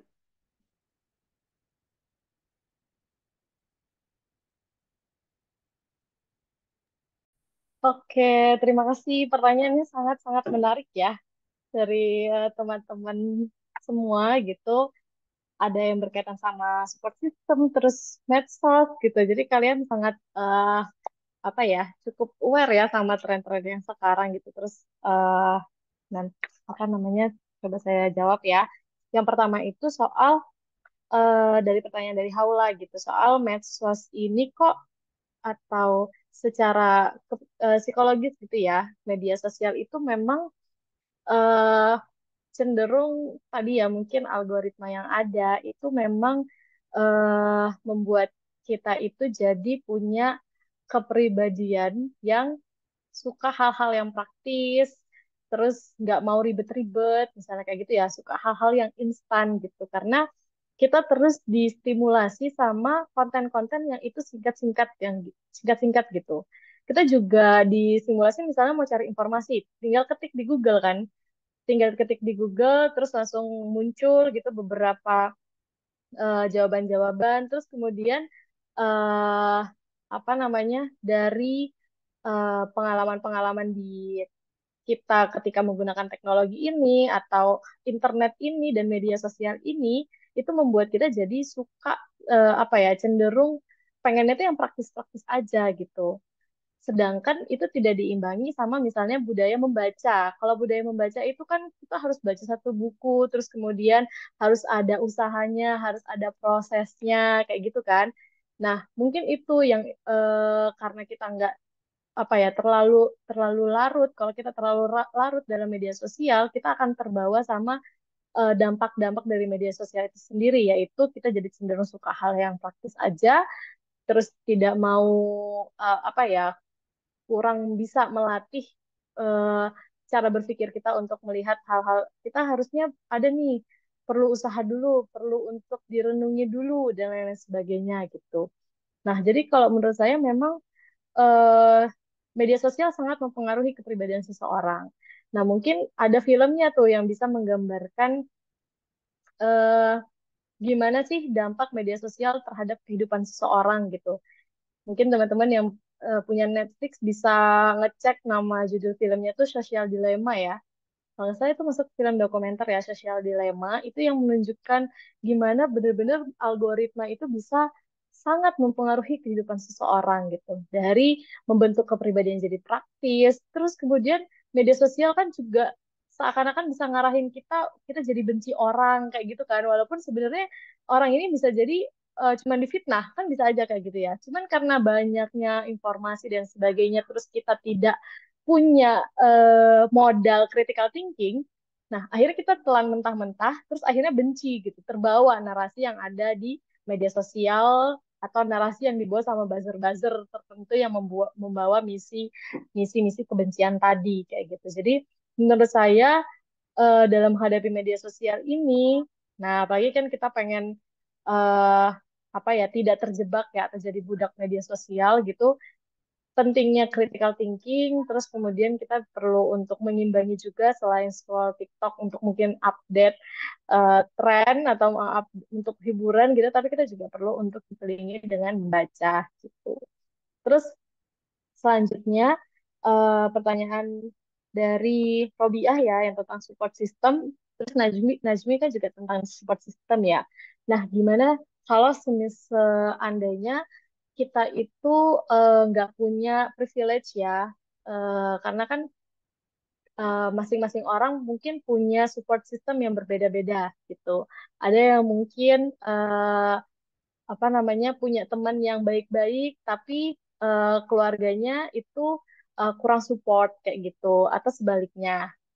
Ada yang lingkungan pertemanannya itu terjebak dalam lingkungan pertemanan yang toksik misalnya, tapi keluarganya itu cukup suportif, atau malah ternyata dua-duanya kayak gitu yang kurang suportif kayak gitu. Terus bagaimana gitu dia untuk bisa mengembangkan minat dan bakatnya kayak gitu. Kalau menurut saya lingkungan yang support suportif itu sangat bisa untuk dibentuk ya teman-teman gitu. Jadi sebenarnya kita itu sebagai seorang manusia itu bisa jadi orang yang aktif. Kita tuh manusia yang punya pikiran, kita punya diberkahi sama Allah ya, sama Tuhan pikiran, terus kemudian kita bisa mengambil keputusan, kita bisa bersosialisasi dengan orang lain kayak gitu. Jadi kita sangat bisa menjadi manusia aktif yang tidak tergantung sama lingkungan yang kita punya gitu.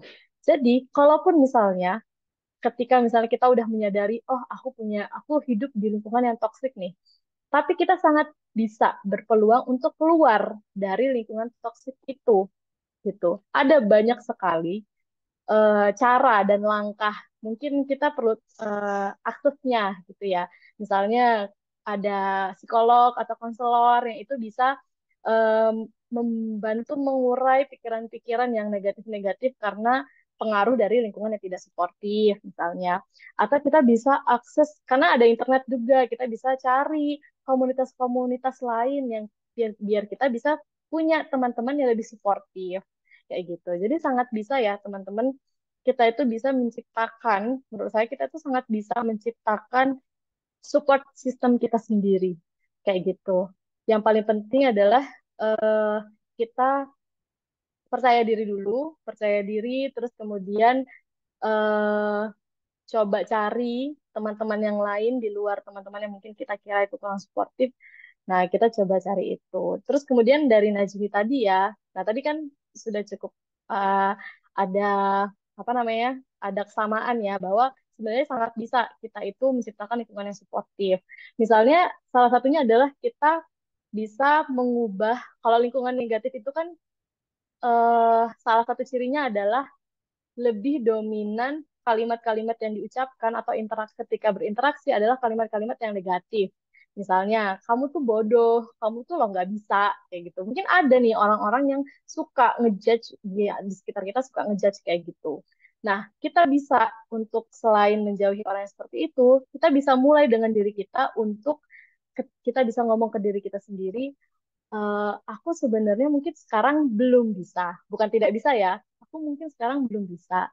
Tapi bisa jadi nih kalau aku coba terus, aku bakal bisa. Nah, itu kan lebih positif. Terus misalnya kita bisa ubah nih, alih-alih kita bilang, aku lagi males nih, mungkin kita bisa ubah, aku, apa namanya, kalau malas apa ya kata lebih positifnya ya, aku lagi tidak rajin gitu, aku lagi nggak rajin gitu. Jadi aku masih belum rajin nih, berarti aku harus rajin kayak gitu. Kalau misalnya aku males, itu kan berarti kayak aku langsung memvalidasi, memberikan identitas diriku, aku tuh males. Nah, itu akan secara alam bawah sadar, itu akan membawa kita jadi malas-malas terus gitu. Tapi kalau kita ubah, aku belum rajin ya sekarang, berarti aku harus rajin deh gitu. Jadi sebenarnya ternyata kekuatan kalimat positif atau kata-kata positif itu sangat mempengaruhi ya teman-teman. Nah itu mungkin ketika kita mengeluarkan kata-kata positif, terus berinteraksi sama orang lain juga menggunakan kata-kata yang lebih positif, terus ngambil keputusan-keputusan dengan lebih positif, terus kemudian yang selanjutnya kita juga bisa fokus ke diri kita sendiri aja, nggak usah terlalu fokus sama hal-hal yang tidak bisa kita kontrol. Misalnya kalau teman-teman pernah baca buku Filosofi Teras ya, itu kayaknya memang ada banyak hal ya yang kita tidak bisa kontrol. Kita bisa kontrol, yang bisa kita kontrol adalah persepsi kita, pikiran kita, cara berpikir kita gitu. Nah, kalau kita fokus ke situ, terus kita ubah nih, kita kasih, misalnya kita lagi negative thinking, terus kita coba counter pikiran kita dengan alternatif pikiran yang lebih positif.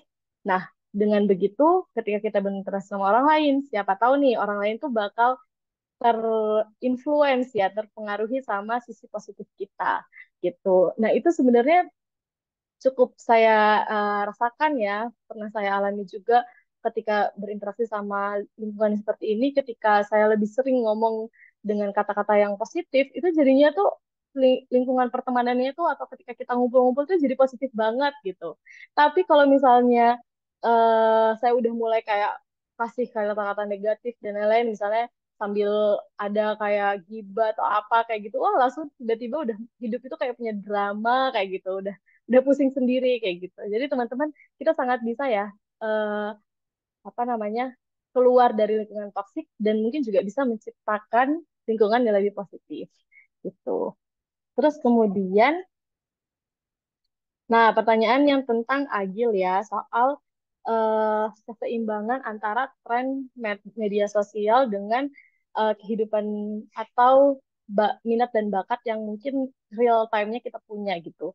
Kalau menurut saya, eh kita memang perlu memegang apa ya, perlu tahu dulu kan diri kita itu orangnya seperti apa, mengenali diri kita seperti apa, itu sumbernya jangan cuma dari media sosial, tapi juga kehidupan real juga gitu. Karena kan kalau kehidupan media sosial ada juga pencitraannya kayak gitu-gitu kan. Nah, tapi kalau di kehidupan kita harus juga ngerti kehidupan nyata kita tuh kayak gimana, kita sebenarnya orangnya seperti apa kayak gitu. Harus bertanyanya tuh secara langsung, mengidentifikasinya tuh secara real gitu.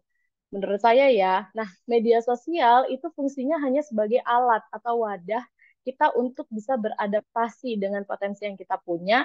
Kita bakal bisa punya peran di mana sih?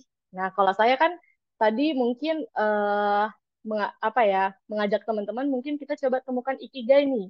Nah, salah satu aspek ikigai adalah apa yang dunia butuhkan kan. Nah, apa yang dunia butuhkan mungkin juga kita perlu update-nya lewat mana lah, lewat media sosial mungkin karena yang paling cepat nih kita ngerti kebutuhan dunia itu seperti apa sih sekarang, trennya seperti apa sih, aku bisa ambil peran di mana sih gitu. Misalnya contohnya nih, kalau saya kan cukup passion di dunia pendidikan ya, makanya sekarang ngambil psikologi pendidikan. Nah, ketika saya sudah mengidentifikasi, oh aku tuh punya minat dan bakat di pendidikan gitu, dengan pengalaman-pengalaman yang udah saya punya kayak gitu. Nah, tapi saya juga harus update. Sekarang itu lagi ada masalah apa sih di pendidikan gitu. Misalnya ada guru yang masih belum sejahtera dan lain sebagainya kayak gitu. Nah, mungkin aku bisa ambil peran di situ. Nah, kalau misalnya kita cuman fokus ke kehidupan sendiri pribadi, nah itu kan jadi kurang bermakna ya. Jadi mungkin ikigainya jadi kurang bisa terdapatkan kayak gitu. Jadi menurut saya media sosial itu juga penting, tapi hanya sebagai alat kita untuk bisa mengetahui eh, apa dengan kita, bakat dan minat yang kita punya, kita bisa berperan apa nih lewat media sosial gitu. Menurut saya media sosial itu fungsinya itu sih untuk menyebarkan sesuatu ya, untuk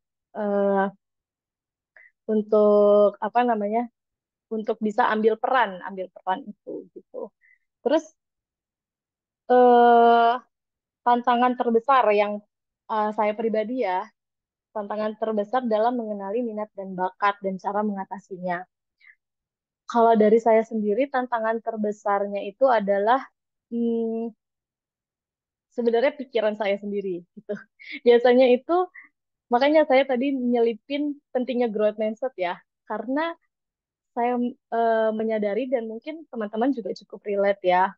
Kalau bedanya fixed mindset sama growth mindset, fixed mindset itu kan fokusnya ke hasil, sedangkan growth mindset itu fokusnya ke proses dan usaha.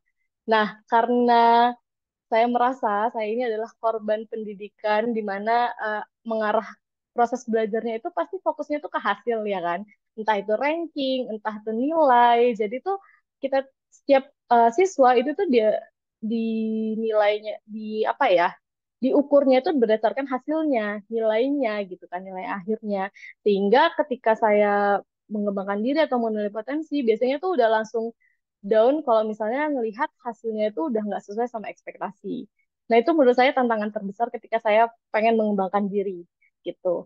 Nah, terus cara mengatasinya kayak gimana? Cara mengatasinya, alhamdulillah saya dipertemukan sama buku Growth Mindset ini.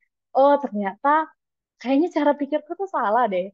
Harusnya aku tuh kayak kalau misalnya nggak bisa A, bisa jadi ini jadi momen aku belajar sesuatu nih, gitu. Bukan karena artinya aku nggak bisa, tapi bisa jadi aku cuman belum bisa. Nah, kalau beda beda ya teman-teman ya. Kalau misalnya kita ngomong belum sama tidak bisa. Kalau kata kita ngomongnya belum, itu kan berarti ada potensi di masa depan dengan usaha, dengan doa yang kita lakukan, kita akan bisa ujung-ujungnya nanti kita akan bisa gitu. Tapi kalau nggak bisa kan udah kayak menutup gitu, udah kayak tetap banget kita tuh nggak bakal bisa. Nah, eh, apa ya caranya tadi adalah saya untuk belajar untuk ketika menghadapi tantangan itu saya ubah pikiran saya bisa lebih growth. Terus kemudian yang kedua, saya memang butuh perspektif dari orang lain, butuh ibaratnya afirmasi dari orang lain. Jadi saya mencari tutor-tutor gitu ya, senior-senior yang saya tanyakan, emang bener ya aku tuh orangnya kayak gini ya. Terus orang lain mungkin dia bakal mengcounter pikiran saya dan akhirnya mengafirmasi, enggak kok kamu orangnya kayak gini gini gini. Nah itu salah satu cara saya untuk mengatasi tantangan. Makanya menurut saya sangat penting ya teman-teman kita untuk mengenali dan mengembangkan diri itu berkolaborasi dan ikut organisasi gitu. Karena kita akan dipertemukan sama orang-orang yang itu inspiratif, terus kemudian kita bisa bertanya ke orang tersebut dan yang dia punya pengalaman-pengalaman yang oke gitu, yang akan menginspirasi kita gitu. Mungkin kan bedanya kita sama orang itu adalah dia punya pengalaman, dapat privilege pengalaman, dia lebih usianya lebih tua dan lain-lain, tapi kan kita bisa mempelajari banyak hal dari orang tersebut kayak gitu. Jadi teman-teman, saya sangat mengapresiasi sekarang teman-teman masuk di PPI Dunia gitu kan, pasti teman-teman nanti juga akan berjejaring dengan yang lainnya kayak gitu. Dan itu menurut saya sangat bisa menunjang teman-teman dalam mengenali potensi dan mengembangkan diri gitu. Itu sih menurut saya. Semoga bisa menjawab ya pertanyaan-pertanyaan dari teman-teman semuanya. Ya, oke. Terima kasih banyak Kak Wilda atas jawaban untuk pertanyaan-pertanyaan yang sangat-sangat menarik ini. Yang Masya Allah jawabannya ternyata panjang sekali ya Kak Wilda. Ya, oke.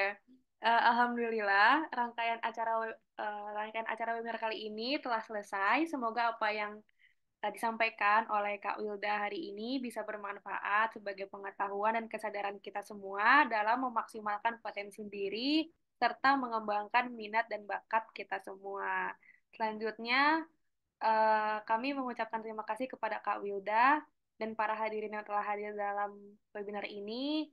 Kita akan memberikan sertifikat apresiasi secara simbolis kepada Kak Wilda. Mungkin bisa dibantu oleh Kak Moderator. Afwan, Kak Operator maksudnya.